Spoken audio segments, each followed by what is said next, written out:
If you're looking for a way to practice better, today's lesson is about one simple thing that you can change about how you practice that can have really wide-ranging consequences. I'm talking about practicing loudly.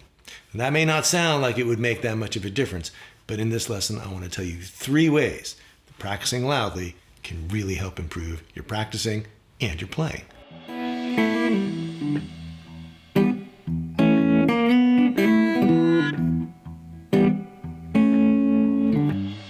Reason number 1 is probably the biggest reason. Practicing loudly makes you commit to the notes you're playing, especially if you're doing fingerstyle. Say if you're doing alternating thumb, or you're just, you have 2 different things going on at once.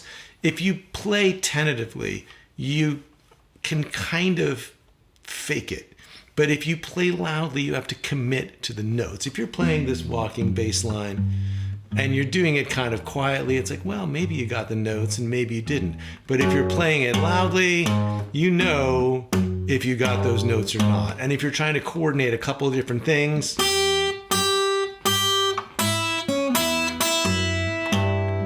if you're playing quietly again, did you get that note? I don't know. But if you're playing loudly, well, that's not it. Now, I have to say, this also involves slowing down. So just going through a piece or playing through a bit of repertoire as loudly as you can is not really quite what I'm talking about. If you slow things down and play them loudly, then you're really putting what you're doing under the microscope, and you can really tell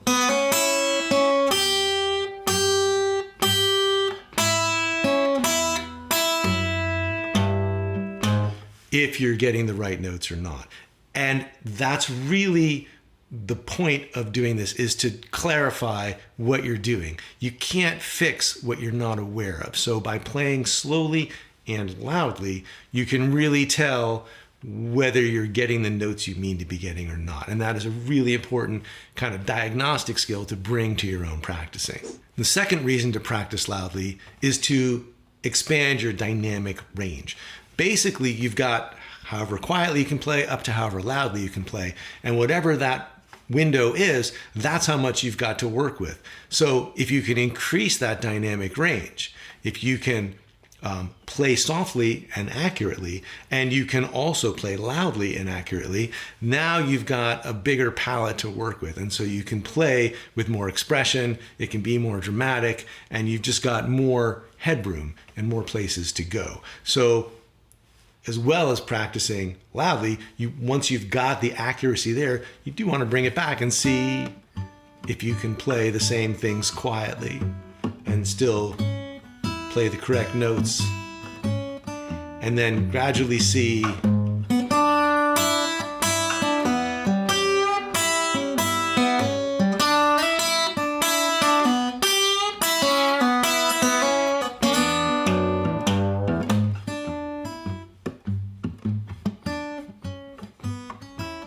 how much bandwidth you've got to work with. So practicing playing loudly will help you figure out what the dimensions are of your dynamic range, and also what's the point at which it becomes not worth pursuing, right? At a certain point, it gets snappy, it gets, the tone disappears, right? So you have to kind of figure out where that threshold is and then come right back inside it so you can play loudly and still make it a good sound. And the third reason to practice loudly is to be heard. We play an acoustic instrument, and sometimes you might be in a situation where you're playing with other people, casually, non-amplified, not on stage. And if you're soloing, you just need to be heard. You need to be able to create enough volume on your own that it can rise above the fray. And if you've practiced playing loudly, you've practiced for accuracy with volume, and you've also practiced for good tone with volume. That whole thing of figuring out how loud you can play before the sound starts to disintegrate. And this is also really helpful because in practicing loudly, you're also developing more strength. And this is great if you're handed an instrument that is maybe not set up the way that you like. Maybe the action's kind of high, maybe the strings are a little heavier, maybe it's just not that great an instrument, but you want to participate, you want to play. Even if you're playing on your own on an unfamiliar instrument, if you've practiced for volume, you've got a little more strength, you've got a little more that you can bring to the instrument, and so you can pull a little more sound out of an instrument, even if it's not the most hospitable guitar in the world. Now, of course, all this comes with the caveat, don't hurt yourself. Do this in small doses. You're basically building up muscle strength, right? Like fine motor coordination, all that kind of stuff. And so just like you wouldn't go out and run 10 miles on the first day, don't do this for like an hour or two at a time. Just make it a part of your practice. Like when you're going through a passage that you're trying to learn, slow it down, play it loudly a few times, try to use it as the diagnosis of like, well, what am I getting? What am I missing? And then go back to what you were doing. You don't want to just go all out, pedal to the metal with this, because you'll strain things, you'll hurt things, it won't be great. So do this in moderation and slowly build up those muscles and build up that volume over time, and you'll be fine. So that's the idea. Again, it's practicing loudly, not necessarily playing loudly, although there are playing benefits to be had from practicing loudly, which is the whole point of practicing. A lot of times when people say, what should I work on? I want to answer, what do you want to be able to do? Think about that and work backwards. And in this case, if what you want is to play more accurately and to have the ability to sort of rise above the crowd when you're soloing in an acoustic environment, or you just want to have a more expressive and wider dynamic range, then practicing loudly can help you get there. I know this sounds kind of obvious, but I feel like whatever exercises you do should be kind of drawn from whatever it is you're trying to ultimately be able to do.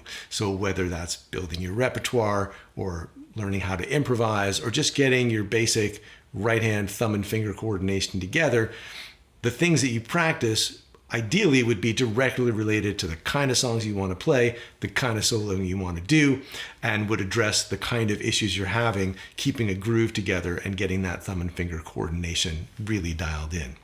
That is the way that I teach over at my membership, the Fingerstyle 5, which you can learn more about at fretboardconfidential.com. If those are things you want to work on in more depth while building a repertoire of traditional and contemporary blues tunes, that might be the place for you.